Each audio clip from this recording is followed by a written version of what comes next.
Most real estate investors looking in Columbia, South Carolina are buying in the wrong areas. Today I'm breaking down the exact neighborhoods where investors are finding the best mix of cash flow, appreciation, and tenant demand. And one of them might surprise you. If you don't know me already, my name is Marquise. I'm a local realtor and real estate investor serving Columbia, South Carolina, and the surrounding Midlands. I study this market every day, and I work with investors regularly. I tour properties all across the area, and I keep a close eye on rental trends, appreciation trends, and development activity so you can make smarter decisions. Before we get into the rankings, here's the big picture. South Carolina had the fastest population growth in the country from July 2024 to July 2025, and the state added nearly 80,000 residents in that period. Columbia also continued to benefit from a steady rental market, with recent market data showing median rents around the mid-1500s. Depending on the source and the property type, that matters because investors are not just buying houses, they're buying future tenant demand. And stay with me because the number one market on this list is where investors are quietly buying right now. I ranked these 7 areas based on rental demand, tenant quality, appreciation potential, price point, development activity, and the kind of strategy that actually works in each market. Not every area is a pure cash flow play. Not every area is a pure appreciation play. So the goal is to find the best fit for your budget and your investing strategy. Coming in at number 7 is Camden. Camden makes the list because it offers a lower cost of entry point than some of the closer in Columbia markets while still attracting long-term renters. Recent market data shows Camden around the low to mid $200K for median home value, with rents commonly around the mid 1500s to high 1600s, depending on the property type. The tenant profile here is going to be a mix of local workers, families, and renters who prefer a quieter, small city feel. The best strategy is usually a buy and hold single-family home or a modest duplex style opportunity if you can find one at the right price. Camden's appreciation potential is solid, but it's not the fastest growth market on this list, so I would not overpay expecting explosive equity gains. Nearby employers and demand drivers include the broader Kershaw County economy, the military presence in the region, and commuters who want a more affordable lifestyle with access to Columbia. The school district and community feel help support family demand, which matters for lower turnover. Most investors completely overlook this next area because it looks too quiet on paper. Number 6 is going to be Lugoff. Lugoff is one of those markets that tend to work best for investors who want a lower entry point and steady rental demand from local households and commuters. It sits close enough to Columbia to benefit from regional growth while still giving buyers a little more room on the price than the city core. For many investors, that means a lot better shot at monthly cash flow. The tenant base is usually working families, long-term renters, and people who want more space for less money than they pay, and people who want more space for less money than they pay in Central Columbia. Appreciation is decent, but the real story here is affordability and consistency. If I were targeting Lugoff, I'd focus on clean 3-bedroom homes in established neighborhoods that are easy to maintain and easy to rent. Before we get into my favorite market for appreciation, let's talk about a common mistake. Some investors chase the cheapest house and forget the tenant profile. Coming in at number 5 is going to be Case and West Columbia. Case and West Columbia belong together because they function like one of the strongest rental corridors in the metro. They sit close to downtown Columbia, the airport, the riverfront, major roads, and job centers, which keep them highly attractive to renters. Recent reporting shows major infrastructure and redevelopment activity in West Columbia, including corridor upgrades, Mill Village improvements, and new residential and commercial projects. This is a strong option for investors who want a balance of cash flow and appreciation. The tenant profile includes young professionals, hospitals and government workers, airport employees, and renters who want proximity to downtown without downtown pricing. If you can buy a well-located house, townhouse, or small multifamily asset here, you can often get strong occupancy and long-term upside. But the number one market on this list is where investors are quietly buying right now. Moving on to number 4, it's going to be Southeast Columbia. Southeast Columbia is one of the most practical markets for cash flow because prices are often more accessible than the highest demand suburbs, while rental demand stays strong from households that need convenience and affordability. This area can be very effective for investors who want straightforward, single-family rentals with a manageable buy-in. The tenant profile tends to be working families, service workers, and households connected to a broader Columbia employment base. Appreciation is more moderate than that in the fastest-growing suburban pockets, but the monthly income potential can be stronger if you buy at the right basis. I like this area for investors who care more about dependable income than trophy appreciation. Moving on to number 3, it's going to be downtown Columbia.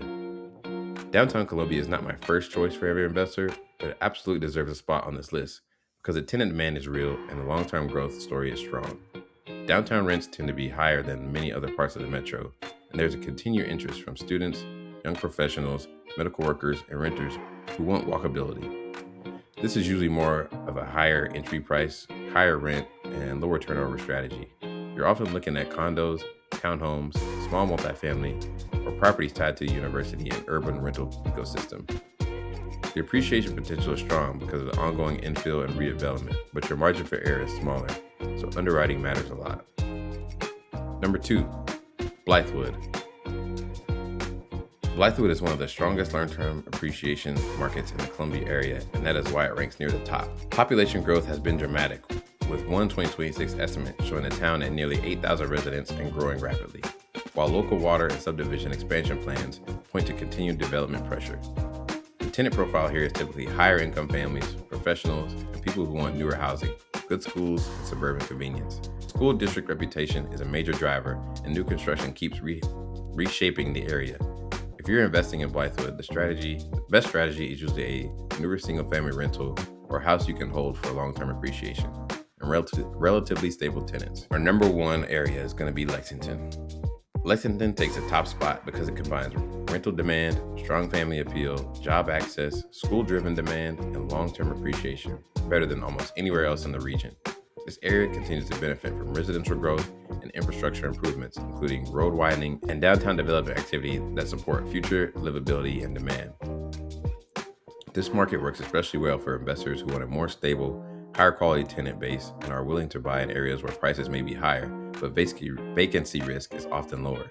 The tenant profile is families, professionals, and long-term residents who value schools, convenience, and suburban amenities. If I had to pick one area for a balanced investment thesis in the Columbia Metro, Lexington is hard to beat. Let's talk about the part most investors get wrong: cash flow versus appreciation. If your goal is monthly cash flow, the strongest candidates on this list are typically Lugoff, Southeast Columbia, and parts of Case, where entry point prices can be more reasonable and rents can still support a healthy lease spread. If your goal is long-term appreciation, Blythewood and Lexington stand out because of population growth, school demand, and new development. If you want a balance of both, Case and West Columbia and Lexington are often the sweet spot. Downtown Columbia could also work for appreciation and premium rents. It usually requires tighter underwriting and a stronger management plan. The right answer depends on whether you're building income today, equity tomorrow, or both. Where I would invest $100,000 today. If I had $100,000 to invest in Columbia today, I would look for a well-kept 3-bedroom, single-family home either in Case, West Columbia, Southeast Columbia, or a lower-priced pocket of Lexington where the numbers still work. I would want enough down payment and reserves to protect against repairs, vacancies, and interest rate volatility. My ideal strategy would be a long-term buy and hold property with a strong rent-to-price ratio, solid neighborhood comps, and a low deferred maintenance. If I could find a property with light cosmetic value add, paint, flooring, fixtures, and landscaping, that'd be even better, because forced appreciation can improve both cash flow and equity. The biggest risk is not the property type, it's buying in the wrong neighborhood for your strategy. The biggest risks with a $100,000 budget are over-leveraging, underestimating repairs, and chasing a market just because everyone else is talking about it. You want to avoid buying in an area where the rent won't support your payment, because that is how good-looking deals turn into headaches. A local realtor like me, with market knowledge and connections, can save you from expensive mistakes. These mistakes Columbia investors make. First, buying solely for appreciation without checking the rent math. Second, ignoring property management and assuming every tenant will be easy. Third, overpaying in hot markets like the best school zones because they feel safe on paper. Fourth, not understanding actual rental demand by bedroom count, neighborhood, and price point. Fifth, trying to invest from out of state without a local team on the ground. The investors who win here are the ones who buy with a strategy, not just a headline. So if you're looking at Columbia, South Carolina in 2026, here's a simple takeaway.